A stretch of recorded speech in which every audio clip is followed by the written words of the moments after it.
Fala pessoal, aqui quem fala é o Murilo do canal e da página Murilo Critica e hoje estamos aqui para mais um vídeo, para mais uma crítica surpresa dessa vez, que eu devo dizer que ela é muito óbvia, porque eu estou falando desse filme desde o começo de 2025, né, do quanto eu estava com expectativa para esse filme e realmente, né, com o passar do tempo, a minha expectativa se concretizou e, consequentemente, estamos falando sobre Avatar, Fogo e Cinzas. Então deixem as suas curtidas, comentem, compartilhem com seus amigos e se inscrevam no canal e sigam a página no Instagram. Avatar, Fogo e Cinzas é um espetáculo do audiovisual. Serve tanto para enaltecer o sentido estético da obra e para seu viés narrativo com ressalvas. Ou seja, eu não estou dizendo que o filme é perfeito. Eu estou dizendo que o filme tem problemas pontuais que eu irei falar mais adiante. Porém, contudo, entretanto, todavia, o enfoque que o diretor James Cameron quer repassar acima de tudo é sobre visualização cinematográfica. Ou seja, a sensação de ir ao cinema ver algo belíssimo, algo que você não vê em qualquer filme. E Avatar tem essa proeza, tem a imersão fantástica do mundo de Pandora. E isso é o que vai se sobressair no construto do filme como um todo. Sendo assim, sem sombra de dúvidas, vale a pena vislumbrar esse terceiro filme no cinema, na maior sala que vocês conseguirem encontrar, na que tem maior qualidade visual, IMAX, o que vocês preferirem. Eu garanto para vocês que a imersão cinematográfica vai ser incrível. Um grande épico. Este terceiro filme da franquia tem a cara típica de um grande épico cinematográfico. Principalmente daqueles que têm por viés concluir uma saga. Pelo menos era isso que eu esperava. E lá vamos nós! Mas é algo bem aparente de conclusão de saga. Pois se for olhar o roteiro, e de fato todas as chances de encerramento natural que a franquia teve nessa obra, especialmente em Fogo e Cinzas, ou seja, a oportunidade de terminar logo de uma vez a franquia Avatar nesse foi mais gritante do que nos outros. Mais gritante do que no 1 e mais gritante do que no 2. E você percebe, como espectador, um desperdício de oportunidade magnífica. Eu acho que esse seria o principal defeito desse filme. Desperdício de oportunidade. James Cameron tinha uma chance de terminar Avatar como uma trilogia de início, meio e fim, obra de arte. E percebe-se, no entanto, que ele só pensa em dinheiro, nada mais. É verdade. E é triste, tá? É algo que me entristece, vendo de uma franquia que eu gosto bastante. Expansão de Pandora. Olha, Pandora é um planeta gigantesco, tal qual que é mostrado nesse filme. O planeta numa visão de cima, né, numa visão espacial do planeta. E tem muito a ser explorado ainda Pandora, mas não necessariamente com um enfoque narrativo nos mesmos personagens. É isso que eu estou querendo dizer. E nesse terceiro filme até temos uma tentativa de aprofundamento mitológico do próprio planeta e da religiosidade, principalmente advindo de Eywa, a deusa Na'vi. Dessa forma, não é plausível algumas decisões feitas a respeito do povo das cinzas. Que o povo das cinzas, ele foi meio que, a gente vai contar a história pra ti, a gente vai contar, tá? Tem literalmente aquela parte do trailer da Varangue contando a história deles. Pois é aquilo dali, o aprofundamento que eles dão pro povo das cinzas. Foi feito de uma forma muito rasa, eu nem preciso explicar para vocês que foi feito de uma forma muito rasa. E, ao meu bem entender, sem a devida... sem o devido respeito, na verdade, eu diria assim, porque poderia-se ter feito um flashback, poderia-se ter feito um backstory, algo de imagem para o espectador visualizar, coisa que só foi narrado, contado, sem demonstrar nada sobre o passado daquele povo. Efeitos especiais. É inegável o fato da qualidade visual aumentar a cada filme, né? Querendo ou não, aqui James Cameron com os seus efeitos especiais, e querendo ou não na própria cinematografia do filme em si, você percebe ainda mais imersão, você percebe ainda mais densidade visual e principalmente superar o que já foi posto anteriormente. Ou seja, o 1 e o 2. Você tem uma mescla do primeiro e do segundo filme em questão visual. Você tem partes na água, você tem partes na floresta que remetem indubitavelmente a uma sensação de que, opa, estamos aqui aprofundando ainda mais o visual, estamos melhorando e superando o que já foi posto anteriormente.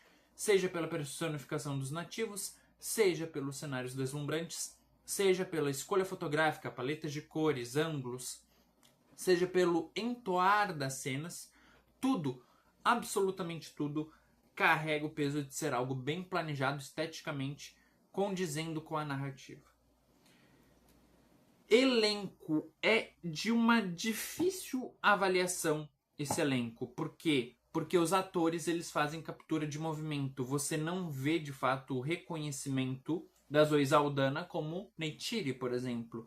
Mas você vê que o esforço dela de captura de movimento está ali presente. E vamos começar justamente por ela, porque é um show expressional e ela é, sem sombra de dúvidas, a melhor do elenco. E digo mais, nesse filme em específico, você vai sentir muita profundidade advinda dela, do Loak também e do Jake Sully. Na verdade, se você for pegar o filme num roteiro escrito, você vai ver aprofundamento em todos os personagens. E isso, querendo ou não, favorece o ator em sua entrega. O Sam Worthington, como Jake Sully, é incrível.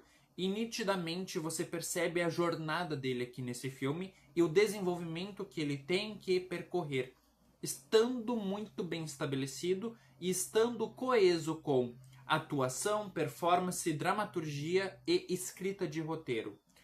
Sigourney Weaver é outra grande destaque, pois interpretar a Kiri, uma criança, e capturar os seus movimentos deve ter sim os seus méritos. Além de que a Sigourney Weaver é uma atriz muito mais experiente no âmbito da atuação, tal qual que ela é a protagonista lá em Alien, ela que interpreta Ripley. Então é muito interessante ver ela novamente nessa situação da franquia Avatar. No primeiro ela interpreta a Grace, no segundo e no terceiro a Kiri. Então você percebe que ela tem muita versatilidade até mesmo no universo de Avatar. Religiosidade, Eywa e luto. 3 tópicos incrivelmente ligados e conectados, pois o terceiro filme começa do exato ponto onde o segundo filme terminou. Ou seja, Jake e Neytiri estão de luto pela morte do seu filho, Neytayan.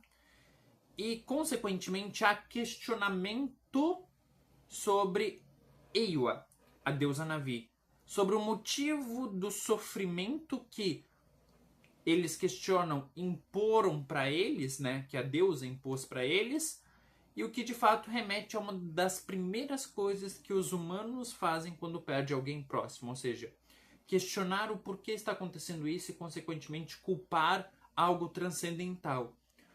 O fogo e as cinzas do luto irradiam sobre toda a minutagem desse filme e abala todos os pensamentos sobre Eywa. Ou seja, eu estou de luto pelo Neytayan. Vamos supor, o Jake Sully, principalmente tem uma parte ali do Jake, em que ele culpa a Eywa pela questão da morte do filho dele. Neytiri, então, nem se fala. Mas eles entendem que todo o construto da Eywa é para eles chegarem ao ponto em que eles estão nesse momento, nesse presente. E como o diretor trabalha isso, é muito bem feito, por sinal.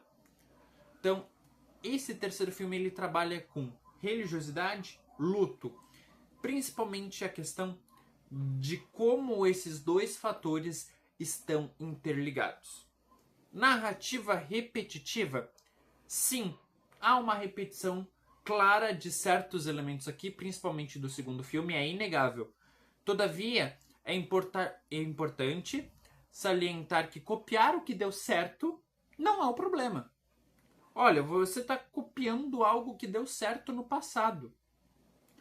E copiar algo que deu certo no passado, especificamente em Avatar, para mim não é o ponto de saturação da fórmula, mas sim de que estamos fazendo algo que os fãs querem.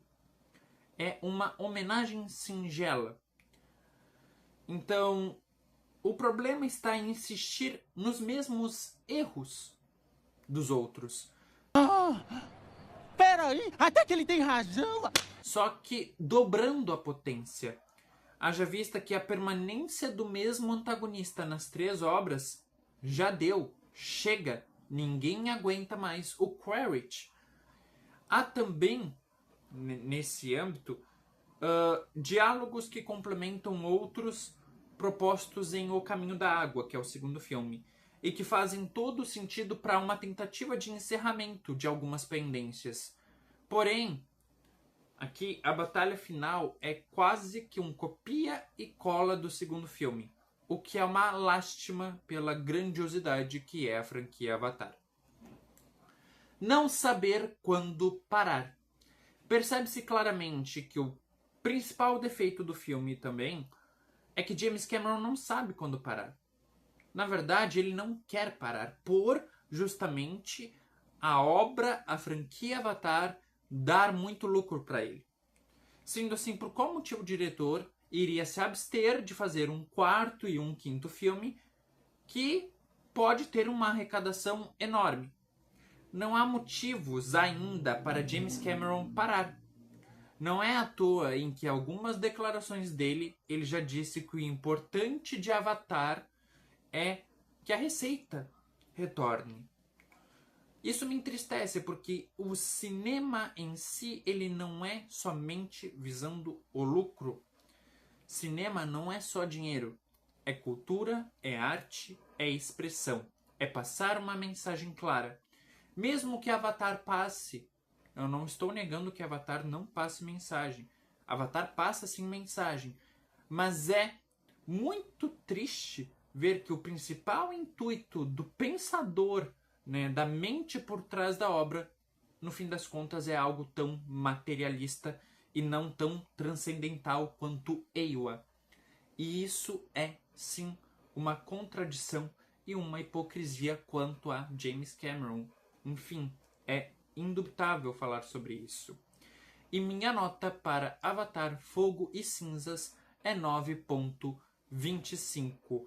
E estamos aqui na última crítica de 2025, que eu já dei a nota. Então, encerrando o ano de 2025 com a crítica de Avatar Fogo e Cinzas, eu vejo vocês no ano de 2026. Até lá!